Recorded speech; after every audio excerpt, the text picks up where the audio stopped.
नमस्कार दोस्तों, superfast series में आपका स्वागत है। तो आज हम आप लोग के लिए लेके आ गए हैं ये जीके जीएस का टेस्ट सीरीज। यह तो खासकर बीपीएससी, बिहार दरोगा, सीडीपीओ के लिए है। यदि आप किसी भी एग्ज़ाम की तैयारी करते हो, चाहे स्टेट गवर्नमेंट या सेंट्रल गवर्नमेंट की, उन सभी के लिए यह जीके जीएस का वीडियो बहुत ही फायदेमंद होगा। आप सभी लोग इसे देख सकते हैं। और जो लोग अभी हमारे चैनल पर नए हैं, आप हमारे चैनल को अभी सब्सक्राइब मत कीजिए, पहले इस वीडियो को पूरा देखिए, उसके बाद आप हमारे चैनल को सब्सक्राइब कीजिए। तब चलिए पहले तो इस टेस्ट सीरीज की शुरुआत करते हैं, फिर बाद में बात करेंगे कुछ। तो देखिए, पहला क्वेश्चन है कि निम्न में कौन भारत नहीं आया था। तो ऑप्शन में Megasthenes, Columbus, Vasco D gamma, Lord Mayo. तो देखिए, आंसर जो है दो तरीका से दिया जाता है। यदि आप डायरेक्ट आंसर नहीं जानते हैं तो बाय ऑप्शन देखिए कि ऑप्शन में और जो दिया हुआ वो आप जानते हैं तो बाय ऑप्शन छाट सकते हैं, नहीं तो डायरेक्ट आंसर दे सकते हैं। तो चलिए पहले हम बाय ऑप्शन आप लोग को दिखाते हैं। अब इसमें देखिए मेगास्थनीज है। मेगास्थनीज जो है यह यूनानी राजदूत था और यह जो है चंद्रगुप्त मौर्य के दरबार में आया था, यानी यह जो है भारत आया था। ठीक है।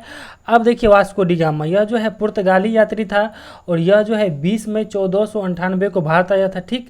अब देखिए लॉर्ड मेयो, यह जो है भारत का वायसराय रह चुका है और इसी के समय में 1872 में जो है जनगणना की शुरुआत हुई थी। अब देखिए यह तीनों जो है जब भारत आ चुका था, तो इसका आंसर क्या हो जाएगा, ये बी नंबर कोलंबस। अब देखिए कोलंबस जो है अमेरिका का खोज किया था। ठीक। अब देखिए अगला क्वेश्चन है कि भारत के किस क्षेत्र में सर्वाधिक वर्षा होती है। तो ऑप्शन में लेह, तमिलनाडु, मौसिनराम, किशनगंज। तो देखिए भारत के जो है मौसिनराम जो है मेघालय में है। यहाँ जो है दक्षिण पश्चिम मानसून से सबसे ज़्यादा वर्षा होता है।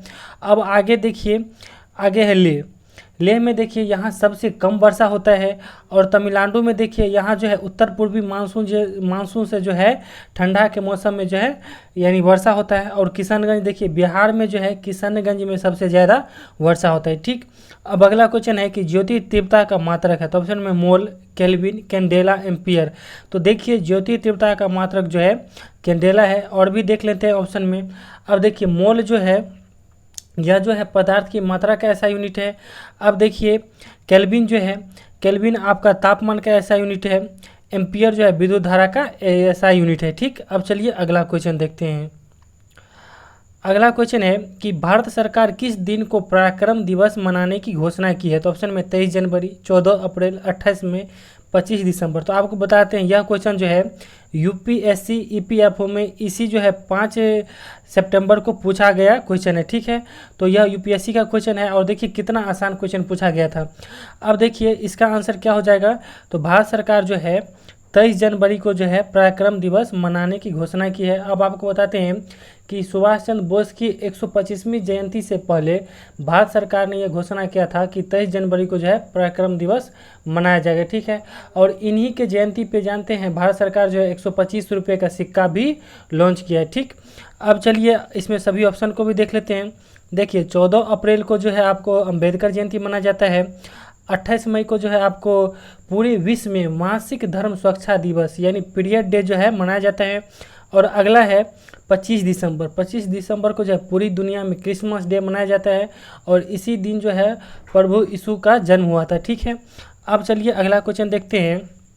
अगला क्वेश्चन है कि शक संबंध के अनुसार अंतिम महीना कौन है। तो ऑप्शन में चैत, बैसाख, फाल्गुन, माघ। तो देखिए शक संबंध के अनुसार जो है अंतिम महीना कौन होता है, फागुन होता है। और शक संबत का पहला महीना कौन होता है, तो चैत होता है। अब देखिए शक संबत की शुरुआत जो है 78 ईसा पूर्व में हुआ था। किसके समय में, तो कनिष्क के समय में हुआ था। ठीक। अब अगला क्वेश्चन है कि सुकन्या समृद्धि योजना के अधीन एक वर्ष में अधिकतम कितने रुपया जमा कर सकते हैं। तो ऑप्शन में है 1.5 लाख, 1 लाख, 2 लाख, 2.5 लाख। तो देखिए सुकन्या समृद्धि योजना के अधीन अधिकतम जो है 1.5 लाख रुपए आप जमा कर सकते हैं। और यह क्वेश्चन भी यूपीएससी का क्वेश्चन है और यूपीएससी ईपीएफओ में यह पूछा गया क्वेश्चन है हाल ही में। ठीक है, 5 सितंबर को। ठीक है। अब आपको बताते हैं कि सुकन्या समृद्धि योजना, देखिए सुकन्या समृद्धि योजना की शुरुआत जो है 2015 में हुआ था। और इसकी शुरुआत किसने किया था, तो प्रधानमंत्री मोदी जी के द्वारा हुआ था। और इसमें जो है मिनिमम आप 250 रुपया जमा कर सकते हैं और अधिकतम जो है 1.5 लाख रुपया जमा कर सकते हैं। और यह रुपया जो है टैक्स फ्री रहता है। ठीक। अब चलिए अगला क्वेश्चन देखते हैं। अगला क्वेश्चन है कि दूध का रंग सफ़ेद किसके कारण होता है। तो ऑप्शन में है कुरकुमिन, केसिन, लाइकोपिन, विटामिन। तो देखिए दूध का रंग जो है सफ़ेद केसिन के कारण होता है। आपको बता दें कि दूध में जो है विटामिन सी के अलावा सभी विटामिन पाया जाता है। ठीक। अब देखिए कुरकुमिन, देखिए हल्दी का जो है पीला रंग कुरकुमिन के कारण होता है, टमाटर का लाल रंग जो है लाइकोपिन के कारण होता है, और चुकंदर का जो है लाल रंग विटामिन के कारण होता है। ठीक, अब अगला क्वेश्चन है कि सबसे कठोरतम पदार्थ कौन है? तो ऑप्शन में लोहा, सोना, हीरा, प्लेटिनम। तो देखिए सबसे कठोरतम पदार्थ की बात की जाए तो हीरा है, और सबसे कठोरतम धातु की बात की जाए, ठीक है, तो वह जो क्या हो जाएगा, प्लेटिनम हो जाएगा। अब देखिए लोहा, लोहा का रासायनिक सूत्र क्या होता है? तो Fe होता है। और लोहा में देखिए जंग लगने के बाद जो है लोहा का वजन यानी लोहा का भार जो है बढ़ जाता है। अब देखिए सोना का रासायनिक सूत्र क्या है? तो Au है। और सोना का जो है यानी शुद्ध सोना का कैरेट कितना होता है? तो 24 कैरेट होता है। ठीक, और देखिए सोना जो है भारत में सबसे ज़्यादा जो है कोलार खान कर्नाटक में पाया जाता है, और हीरा जो है पन्ना खान जो है मध्य प्रदेश में पाया जाता है सबसे ज़्यादा। अब अगला क्वेश्चन है कि गांधी जी ने दांडी यात्रा कहाँ से प्रारंभ किया था? तो ऑप्शन में है कोचरब आश्रम, साबरमती आश्रम, अहमदाबाद और पटना। तो देखिए गांधी जी जो है आपको दांडी यात्रा जो है साबरमती आश्रम से आपको बताते हैं कि यह यात्रा यानी दांडी मार्च, इसे ही नमक सत्याग्रह भी कहते हैं, यह जो है 12 मार्च 1930 को गांधी जी के नेतृत्व में जो है शुरू हुआ था, और यह जो है 24 दिनों तक चला था। ठीक है, अब देखिए गांधी जी का जन्म जो है 2 अक्टूबर 1869 को हुआ था, और 2 अक्टूबर को ही अहिंसा दिवस संयुक्त राष्ट्र संघ के द्वारा मनाया जाता है। ठीक, अब आपको बताते हैं कि अफ्रीका से जो है गांधी जी जब पहली बार भारत आए थे 9 जनवरी 1915 को, तो इसी 9 जनवरी को जो है प्रवासी भारतीय दिवस मनाया जाता है। उन्हीं के जो है वो आए थे, उन्हीं की याद में। अब आपको बताते हैं कि गांधी जी जो है जब आए थे तो उसके बाद पहली बार यानी चंपारण आंदोलन में यानी भाग लिए थे। उसके बाद जो है आपको 1920 में असहयोग आंदोलन उन्हीं के नेतृत्व में शुरू हुआ था, और 1924 में जो है आपको बेलगांव अधिवेशन यानी कर्नाटक में वो अध्यक्षता भी किए थे, और 1942 में जो है भारत छोड़ो आंदोलन के समय करो या मरो का नारा जो है गांधी जी ने दिया था। ठीक, अब चलिए अगला क्वेश्चन देखते हैं।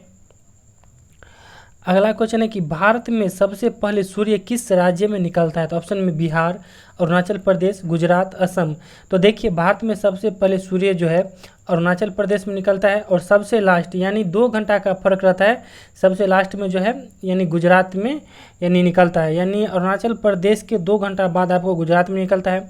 आपको बताते हैं कि अरुणाचल प्रदेश का यानी भारत का सबसे पूर्वी बिंदु अरुणाचल प्रदेश में ही है, किबिथु है, और भारत का सबसे पश्चिमी बिंदु गुजरात में जो है गौरमाथा है, और सबसे जो है दक्षिणी बिंदु, ठीक है, क्या है आपको इंदिरा पॉइंट है, और सबसे उत्तरी बिंदु इंदिरा कॉल है भारत का, ठीक है, जो कि जम्मू कश्मीर में है।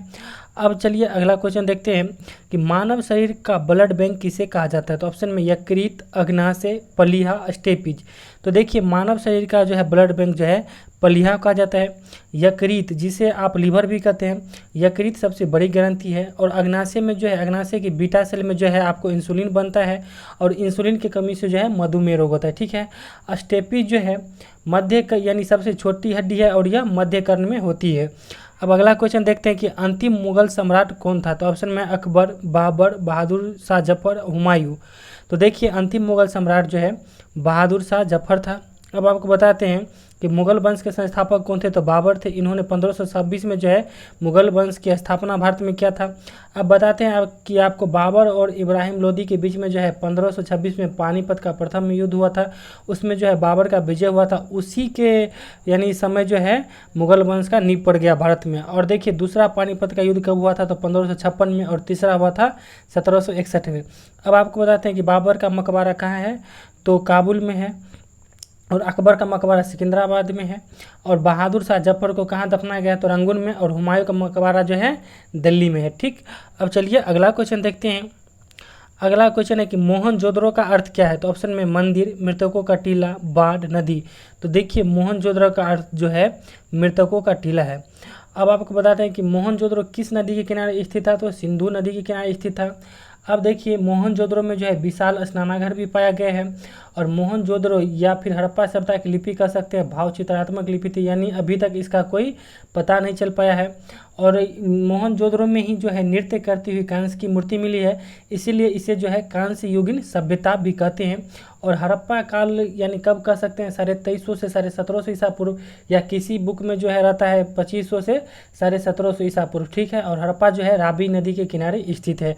अब चलिए अगला क्वेश्चन है, अगला क्वेश्चन देखते हैं, छोटा करते हैं थोड़ा इसको।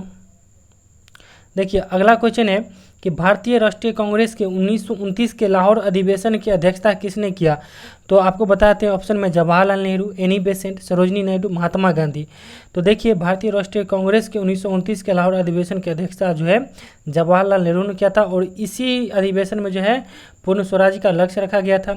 और एनी बेसेंट पहली महिला थी जो भारतीय राष्ट्रीय कांग्रेस की अध्यक्षता की थी 1917 में। और सरोजिनी नायडू पहली भारतीय महिला थी जो 1925 में भारतीय राष्ट्रीय कांग्रेस की अध्यक्षता की थी।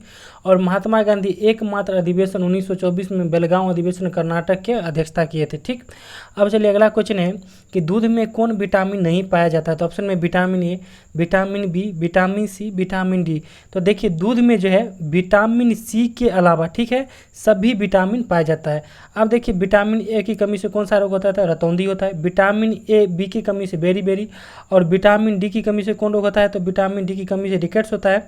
और विटामिन सी की कमी से स्कर्वी रोग होता है। ठीक, अब अगला क्वेश्चन देखते हैं।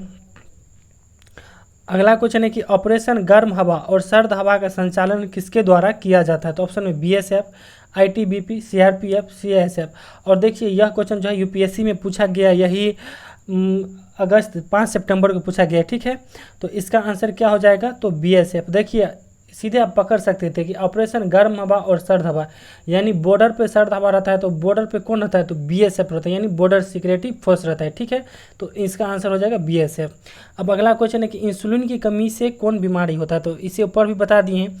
वैसे ऑप्शन में पीलिया, टाइफाइड, मधुमेह, रतौंधी।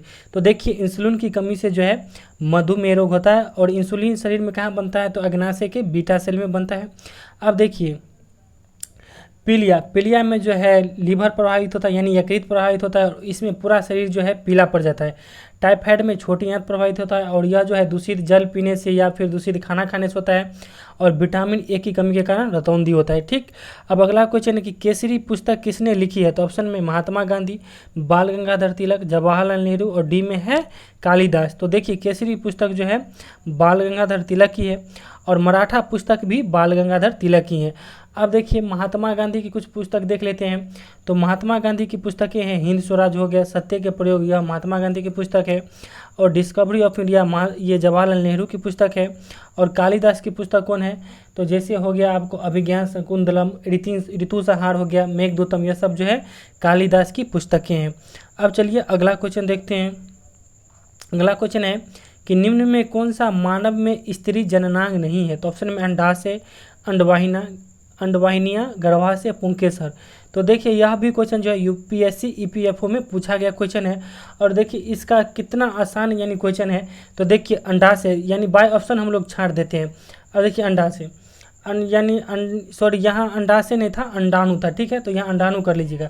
अंडाणु जो है मादा प्रजनन कोशिका है। ठीक, अब देखिए यह जो है यानी मानव में ही पाया जाता है, यानी फीमेल में पाया जाता है। अब देखिए अंडवाहिनियाँ जो है यानी अंडाणु का विकास जो है अंडवाहिनियाँ में होता है, यह भी जो है फीमेल यानी हमारे मानव में पाया जाता है। अब देखिए गर्भाशय भी यानी महिला में पाया जाता है। अब देखिए गर्भाशय जो है यह स्त्री जननांग है और इसकी आकृति जो है नाशपाती के आकार जैसी होती है। अब देखिए पुंकेसर जो है जिस यानी पौधा में पुष्प लगता है उसका जो है जननांग है पुंकेसर। तो यानी यह जो है पौधा में लगता है और यह तीनों जो है मानव का है। तो ठीक है, तो इसका आंसर क्या हो जाएगा? पुंकेसर हो जाएगा। तो क्वेश्चन में यही था ना कि मानव में स्त्री जननांग नहीं है, यह तो पौधा में होता है। ठीक है, अब चलिए अगला क्वेश्चन है कि 3 कठिया खेती आंदोलन किस राज्य से संबंधित है? तो ऑप्शन में मध्य प्रदेश, महाराष्ट्र, बिहार, असम। तो देखिए 3 कठिया खेती यानी नील आंदोलन जो हुआ था हमारे बिहार में, चंपारण आंदोलन यानी जिसे आप नील यानी आंदोलन भी कहते हैं, यह जो है बिहार में हुआ था और यह चंपारण जिला में हुआ था। इसमें क्या होता है कि आपको 1 बीघा में जो है 3 कट्ठा खेती पे जो है नील की खेती करना पड़ता था। तो यही जो है 3 कठिया खेती था और यह किस राज्य से संबंधित है? तो हमारे बिहार से संबंधित है। ठीक है, अब अगला क्वेश्चन है कि सूर्य का ताप किससे मापा जाता है? तो ऑप्शन में बैरोमीटर, पायरोमीटर, मोनोमीटर, इनमें से कोई नहीं। तो देखिए सूर्य का ताप जो है पायरोमीटर से मापा जाता है, यानी सबसे अधिक ताप आप पायरोमीटर से माप सकते हैं। अब देखिए बैरोमीटर से वायुमंडलीय दाब मापते हैं और मोनोमीटर से भी वायुमंडलीय दाब मापते हैं, मगर अंतर है। बैरोमीटर से जैसे वायु का दाब, जैसे खुले वातावरण का दाब मापते हैं और मोनोमीटर से जैसे किसी मोटरसाइकिल में देखते होंगे हवा देने के बाद जो वो चेक करता है, यानी जो है ये अंतर का दाब जो भी रहता है वो मोनोमीटर से मापा जाता है। ठीक, अब अगला क्वेश्चन देखते हैं कि भारत में सबसे अधिक चावल का उत्पादन किस राज्य में होता है।